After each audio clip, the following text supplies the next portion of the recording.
তোর জন্য কি কি এনেছি, কি কি এনেছি বলতো? সামনে কি হোলি, তো হোলির জন্য কি দরকার? পিচকারি। কি জোরে বল, মানে হোলির জন্য এই দেখো আমার ভাইয়ের মেয়ের জন্য একটা পিচকারি এনেছি, কারণ সামনে হোলি। তো দেখো পছন্দ কিনা। আর তার সঙ্গে একটা কালার এনেছি, এটা হলো অরেঞ্জ কালার। এই কালারটা জলে গুলিয়ে তারপরে ইয়ে করবি, ঠিক আছে? এটা দিয়ে এরকম জলে গুলাবি, তারপরে এতে ধরে এরকম টানবি, টেনে এরকম করে মারবি সবাই, ঠিক আছে? আর সাথে আছে একটা আবির, আর আছে ওর একটা খাবারের জিনিস, সেটার নাম কি বলতো, একটু বলে দেখো। হ্যাঁ কি? তো সবাইকে বলে দাও হ্যাপি হোলি।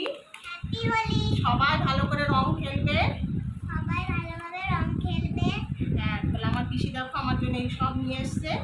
আমার পিসি দেখো আমার জন্য এগুলো নিয়ে দেখো আমি আজকে হঠাৎ বাপের বাড়ি চলে এসেছি ঘুরতে, আর সামনে হোলি, তাই হোলির জন্য ভাইয়ের মেয়ের জন্য এইসব নিয়ে এসেছি। তো তোমরা সবাই ভালোভাবে হোলি খেলবে, আর হোলির শুভেচ্ছা রইল সবার জন্য। বলে দাও সবার জন্য। Bye bye, happy Holi.